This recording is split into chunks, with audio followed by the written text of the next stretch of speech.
Hi there. Welcome to the Imperfect Prophet podcast for women who wonder. Frankly, as we go through life, I'm sure we wonder about a great deal. First as little kids, then as adolescents, then as young women, then as transitional women. What are we calling ourselves these days? And then you get to this point in life, or my point in life, when you're postmenopausal and wondering what's next. Wondering if the parade already passed you by. Join me, Wonder Wendy. I'm going to be your host as we talk about some of these unique challenges that face women today in a new millennium, going through menopause and trying to live a rich, full life. There might even be a few men and younger women that want to listen in too. That's okay. But there's a roller coaster and we're all on it. And I'm going to be your guide to help you figure out when you should close your eyes, when you should hang on, and maybe we'll explore some ideas for what works for you if it doesn't work for me, or vice versa. So join the conversation, pick up your favorite beverage, and we'll talk to you soon. Welcome to the Imperfect Prophet. As you can see, we're in a slightly different location for you that watch the video. I'm on the road again, and I won't be here by the time you see me next week, at least probably not. This week, I want to talk about something a little bit more serious. I want to talk about grief.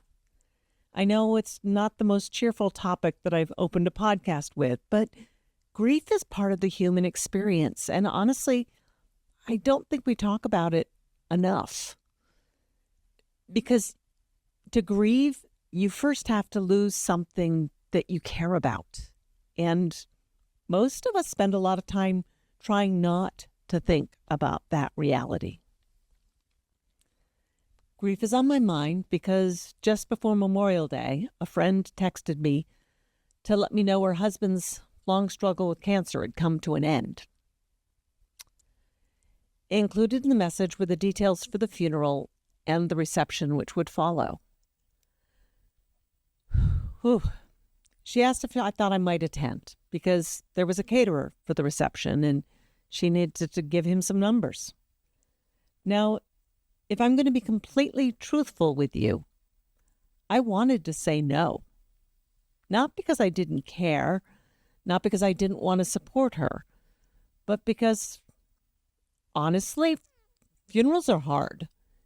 And nobody wakes up thinking, oh, goody, a funeral. Let me dig out a black outfit and make a day of it. And it's also important to note that I never actually met her husband. By the time she and I became friends, his cancer had already progressed to the point where he really couldn't go out in public anymore. There was a moment right after she asked that I thought, well, my presence wouldn't really matter. And then I realized something. This lovely woman, in the middle of her grief, had taken time to personally invite me. Not through a mass announcement. There was a Facebook post, but this invitation didn't come through social media.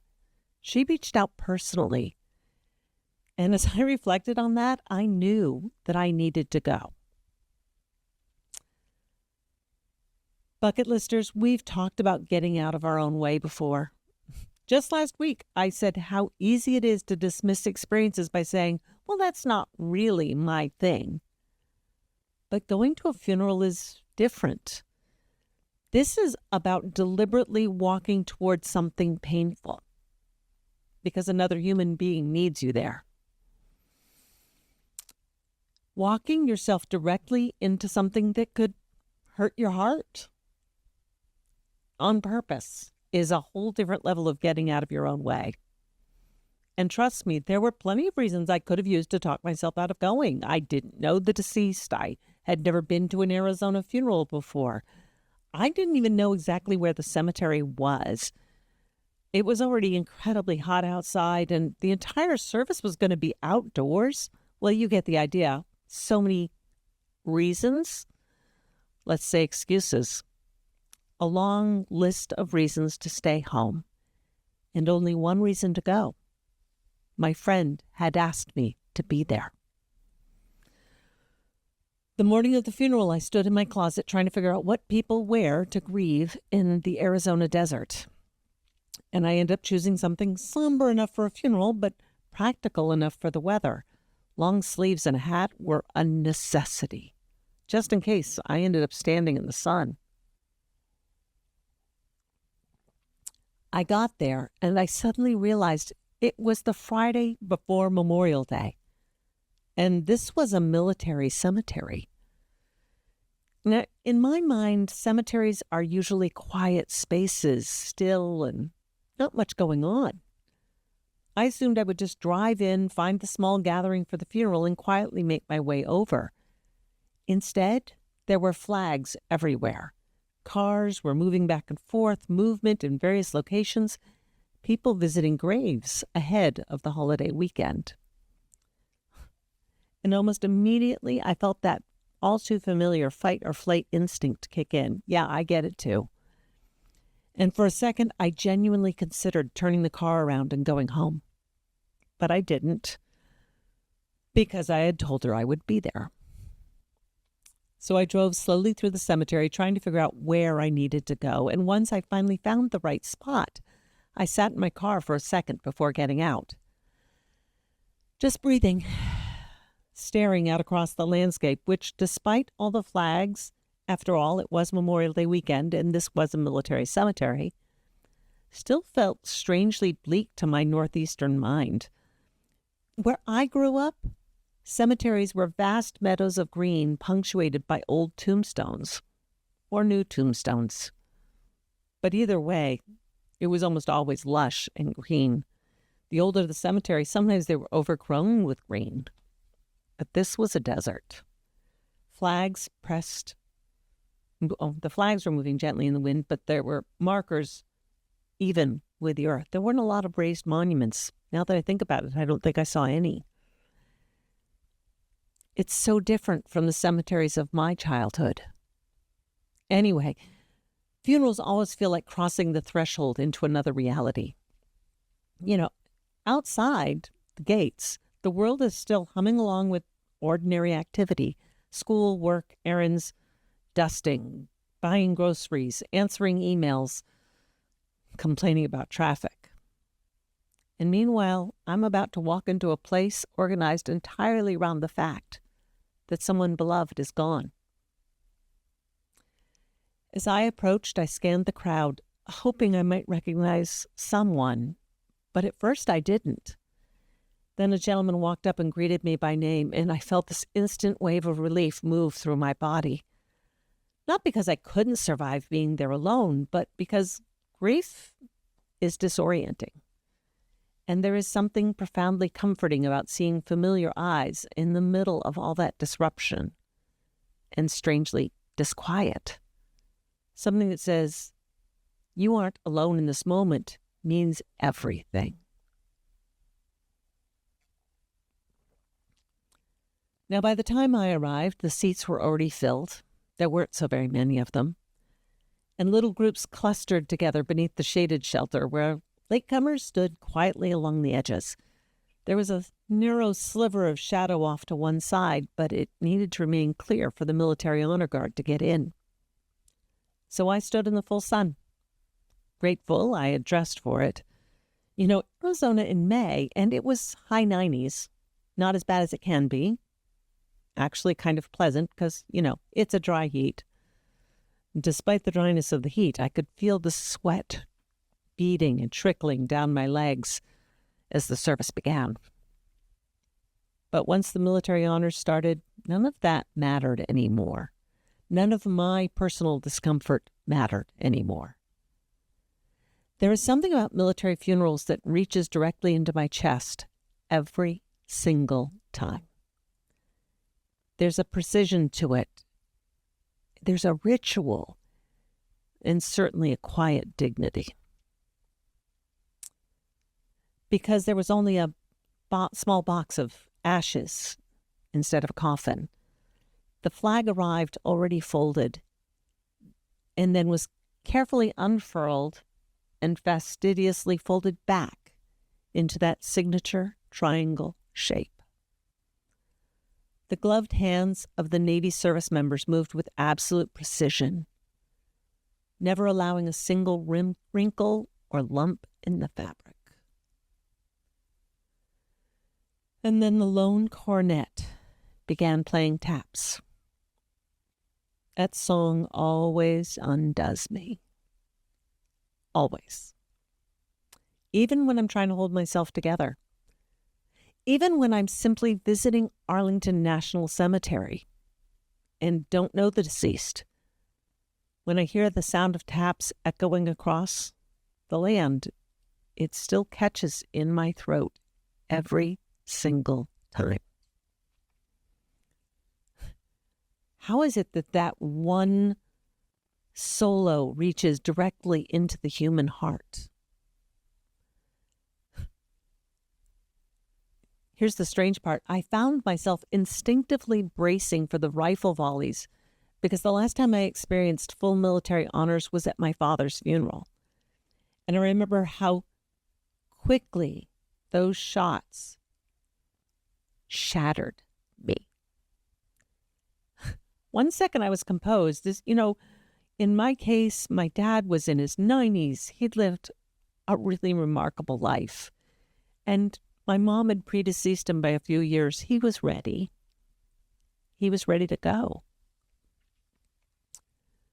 So I was doing the job. I was representing the family. I was all together. And then those gunshots fired. And suddenly my body shook with tears. It wasn't.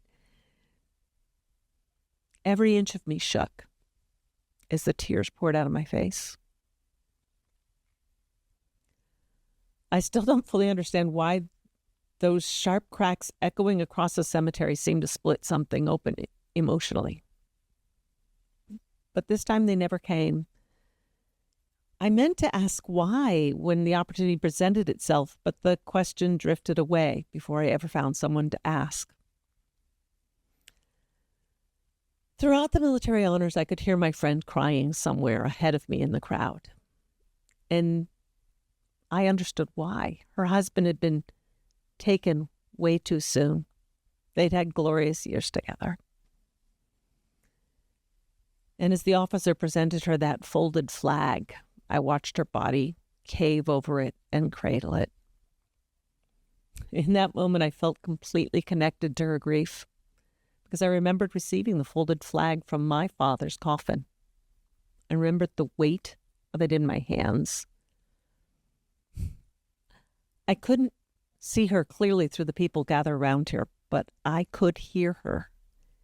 And somehow it felt even more intimate. I was bearing witness. A friend of mine had lost her husband too soon to cancer. And like so many people who love someone fiercely, she fought for him. She fought beside him through treatments and appointments and fear and exhaustion and hope. The kind of hope that changes shape over time. At first it sounds like we're going to beat this. Then later it's maybe there's another treatment. Then maybe we just need more time. And eventually loving someone fiercely means finding the strength to let go and say, I don't want you to suffer anymore.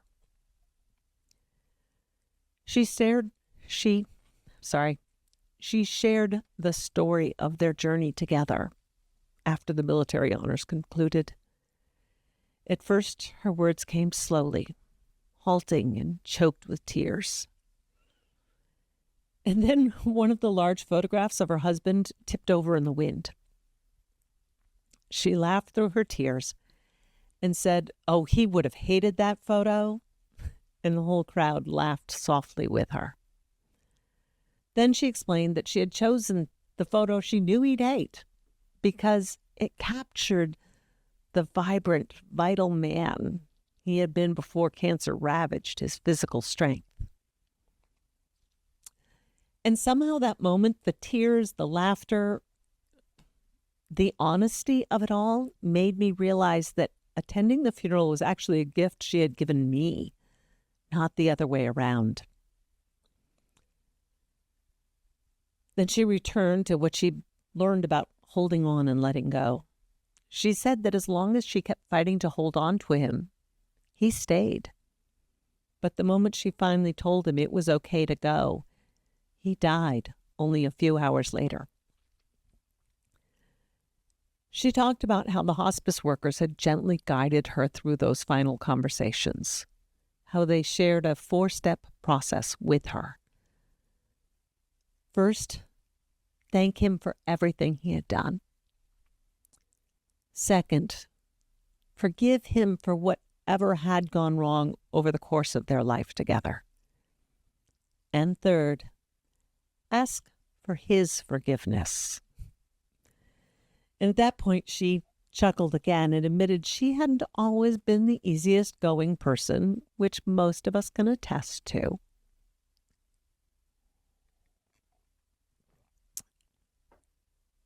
And hearing laughter break through the grief somehow made the whole moment feel even more sacred. Oh, I told you there were 4 steps. The 4th was to tell him she loved him. That one, she said, was obviously the easiest of the 4. She said she did all those things, and then she had to let him go. Standing there in the Arizona heat, listening to her speak, I realized those words weren't just instructions for dying. She reminded all of us that they might actually be instructions for the living, too. We needed to all go home and use those 4 steps with the people around us that we still had today. She shared what a fabulous man he was, his personality, a few of his quirks, the stories that clearly resonated with so many people in attendance. Isn't grief a really strange thing? One moment you're crying so hard you can barely breathe, and the next moment you are laughing from an equally deep place in your body. Because love is still there. And standing there listening to her, I recognize that her life has been permanently altered. Yes, she will laugh again, and she will find joy. There will still be beauty and meaning and connection ahead of her. But first she has to grieve. She has to find a way to lovingly carry this chapter of her life forward while still allowing herself to keep living. Another person who spoke at the service said something that stayed with me. She said, "He'll be watching, and he would want you to be happy." Listening to all of this, I realized how little we talk about grief when we talk about reinvention. This is so true for women in midlife. We talk constantly about becoming, your highest self, become empowered, get more confident, become who you were meant to be. But we do not talk enough about the mourning that often comes first.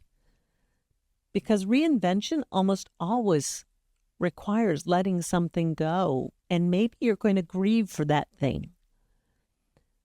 There are versions of ourselves that have served us or not served us that we must eventually let go of. Maybe we can use that same 4-step process to help each of us move forward to where we're supposed to be. Take it as a visualization exercise. Say that one 10 times fast when you're emotionally distraught. Notice I'm drinking a lot of water. In this visualization, I want you to picture the girl or the woman you once were. Thank her. Recognize that she brought you this far. And for you gentlemen listening, feel free to visualize the young man, the boy that brought you to this point. Forgive that younger version of yourself for the mistakes that made life harder than they needed to be. Ask for their forgiveness, too. for the ways that you may have judged her harshly or held onto her too tightly. Love the version of yourself that carried you to this point in your life, and then let her go. Because some versions of ourselves have simply served their purpose, and you can allow them to leave quietly. No ceremony, no casserole dishes, no sympathy cards. Although maybe there should be ceremonies for these kinds of endings. And if you need one, create one. Because the important part is honoring that version of yourself, grieving what's lost, and allowing yourself to evolve. I think a lot of women are walking around carrying invisible grief for former selves they never properly mourned. And because nobody died physically, necessarily, they tell themselves, oh, I should just move on. Because your soul doesn't fully recognize something that mattered. You're feeling it. Your soul knows when something ended. And maybe part of the healing is finally being willing to say goodbye with love instead of shame. Because every woman eventually loses versions of herself. Sometimes through divorce, sometimes through illness, motherhood, aging. We change. Caregiving, or, in some cases, death itself. I looked around the room and there were, it wasn't room, the space. And I found myself thinking about all the women in that crowd. There were widows and caretakers, women who spent years making sure everyone else was taken care of. Women who have become so focused on keeping another person alive that somewhere along the way they stopped asking themselves what it meant to fully live. But one day the caregiving ends.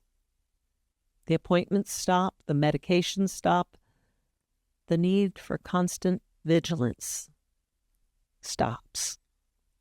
And suddenly there was a silence that had become purpose, a void where responsibility used to live. That can be death or just watching your kids go off to college. And in that silence, a woman has to meet herself again. Not as someone's wife, not as someone's caretaker, not as the exhausted version of herself built entirely around survival. Just her. Just you, just me. And I think that's one of the reasons women so desperately need our peers in midlife. I love having a vibrant community of women around me. Not all the time, but knowing I can text or call when I need it makes a big difference. Sometimes another woman is the first person to recognize that you are grieving a version of yourself you haven't fully named yet. Sometimes she's the one who reminds you that your life did not end when that chapter ended. There's still more to the book. Sometimes she sits behind you in the heat with your whole identity changes shape. And sometimes all we can do is bear witness and be there. And maybe that's part of what living the wonderful bucket list life really means. Not pretending loss doesn't hurt, not skipping over grief to get to the inspirational part, but learning that even after heartbreak, even after endings, even after becoming unrecognizable to yourself, there is still life waiting for you. Still love, still laughter, still purpose, still wonder. Just waiting for you to look for it. And maybe the bravest thing any of us can do is to allow ourselves to evolve without abandoning ourselves. Keeping the essential parts of who we are and allowing ourselves to evolve. So maybe this week we practice the 4 steps that my friend learned from hospice in our own lives with a little more intentionality. Thank people. Thank people for the things they do every day or the big things. Offer forgiveness. Ask for forgiveness more often than your pride wants to. That's a tough one. And tell people you love them while you still can. How about you reach out to someone you haven't spoken to in years? Strengthen the connections that matter and show up for people when life gets hard. Allow people to show up for you too. You may be surprised who's giving the gift and who's getting the gift. Because that is part of living the wonderful bucket list life. Not the adventures, not just the adventures, not just the reinvention. Oh, and definitely not just the sequins in baseball games and basketball games and concerts and brave new beginnings, but the tenderness too, the grieving, the witnessing, the choosing to love people fully even when you know loss is part of the deal. And if you find yourself standing in the midday sun somewhere difficult this week, wear a hat. Stay hydrated. Stay strong.